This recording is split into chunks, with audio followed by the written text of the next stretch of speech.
شہزادہ چارلز اور lady Diana کا چھوٹا بیٹا پرنس ہیری ہے، جسے ابتدائی تعلیم کے بعد بورڈنگ سکول میں بھیجا گیا، جہاں اس کے داخلے کے لیے ایڈمیشن ٹیسٹ پاس کرنا ضروری تھا۔ چنانچہ اس نے ٹیسٹ کی تیاری کی اور بمشکل پاس کر کے ایڈن کالج میں داخلہ لے سکا۔ 2003 میں اس نے 2 اے لیولز مکمل کیے، آرٹ میں گریڈ بی حاصل کیا اور جغرافیہ میں گریڈ ڈی سے بمشکل پاس ہوا۔ اس کا رجحان آرٹ کے مضامین کی نسبت سپورٹس میں زیادہ تھا۔ اس کی ٹیچر نے اس کی رپورٹ میں لکھا تھا کہ وہ ایک کمزور سٹوڈنٹ ہے اور ایسا لگتا ہے کہ ایڈن کالج نے اسے پاس ہونے میں مدد دی ہے۔ پرنس ہیری کی ٹیچر کی جانب سے جب یہ کمنٹس رپورٹ پر لکھے گئے تو کالج انتظامیہ نے فوری طور پر ان کی تردید کرتے ہوئے کہا کہ انہوں نے پرنس ہیری کو پاس ہونے میں کوئی مدد نہیں دی۔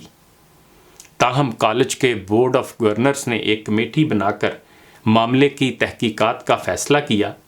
اس کمیٹی نے 3 ہفتے کام کر کے پتہ لگایا کہ پرنس ہیری کو اگرچہ امتحانات میں کسی قسم کی مدد نہیں ملی، تاہم اسے اے لیول پاس کرنے کے لیے جو پروجیکٹ دیا گیا تھا، اس پروجیکٹ کی تکمیل میں چند ٹیچرز نے اسے مشورے یا ٹپس دی تھیں جو کہ روایات کے خلاف تھیں۔ چنانچہ ان ٹیچرز کو وارننگ جاری کی گئی اور انہوں نے اپنے اس فیل کی معافی بھی مانگی۔ کالج سے فارغ ہونے کے بعد پرنس ہیری نے 1 سال آسٹریلیا میں مویشی فارم پر گزارا، جہاں اس نے کیٹل فارمنگ کی بنیادی ٹریننگ حاصل کی اور اس کے ساتھ ساتھ گولف میں بھی حصہ لیا، جس کے لیے وہ پہلے سے سلیکٹ ہو چکا تھا۔ آسٹریلیا سے واپسی پر 2005 میں پرنس ہیری نے رائل ملٹری اکیڈمی میں داخلہ لیا۔ 2 سال کی ٹریننگ کے بعد لیفٹیننٹ بن گیا۔ 2006 میں اس کی رجمنٹ کو عراق بھیجنے کا اعلان ہوا تو عوامی سطح پر بحث شروع ہو گئی کہ کیا برطانیہ کے شہزادے کو عراق کے جنگی محاذ پر بھیجنا درست ہوگا۔ برطانیہ کی وزارت دفاع نے بیان جاری کیا کہ پرنس ہیری اگر خود جانے سے انکار کر دے تو اسے اپنا ملٹری کیریئر ترک کرنا ہوگا۔ پرنس ہیری نے عوامی مطالبے کے برخلاف عراق جانے کو ترجیح دی اور اعلان کیا کہ اگر اسے اگلے مورچوں پر نہ بھیجا گیا تو وہ احتجاجاً ملٹری چھوڑ دے گا۔ پرنس ہیری کا اگلا مشن افغانستان تھا، جہاں وہ 2 مرتبہ ڈپلائی کیا گیا۔ پہلی مرتبہ خفیہ طور پر 20 ہفتوں کے لیے اور دوسری مرتبہ 6 ماہ کے لیے۔ 2015 میں پرنس ہیری نے ملٹری چھوڑنے کا فیصلہ کر لیا۔ 2018 میں ہیری نے امریکی اداکارہ میگن مارکل سے لو میرج کر لی۔ پرنس ہیری اور اس کی بیوی میگن 1 سال تک شاہی خاندان کے ساتھ رہے، لیکن انہیں لگا کہ وہ اپنے فیصلے کرنے میں آزاد نہیں ہیں۔ چنانچہ اس سال کے آغاز میں پرنس ہیری نے اعلان کیا کہ وہ برطانوی شاہی خاندان کو چھوڑ کر ایک عام انسان کی طرح زندگی گزارے گا۔ چنانچہ وہ اپنی تمام سہولیات چھوڑ کر اپنی بیوی کے ساتھ پہلے کینیڈا منتقل ہوا، پھر وہ دونوں وہاں سے امریکہ چلے گئے۔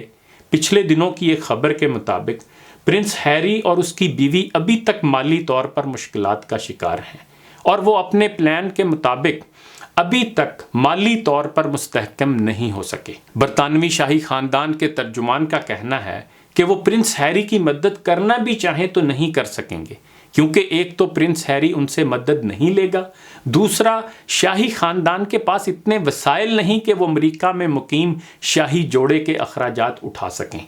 خبر کے مطابق پرنس ہیری ابھی تک اپنے باپ شہزادہ چارلز کی پرسنل انکم سے ادھار لے رہا ہے، جو کہ وہ عنقریب اپنے باپ کو واپس کر دے گا۔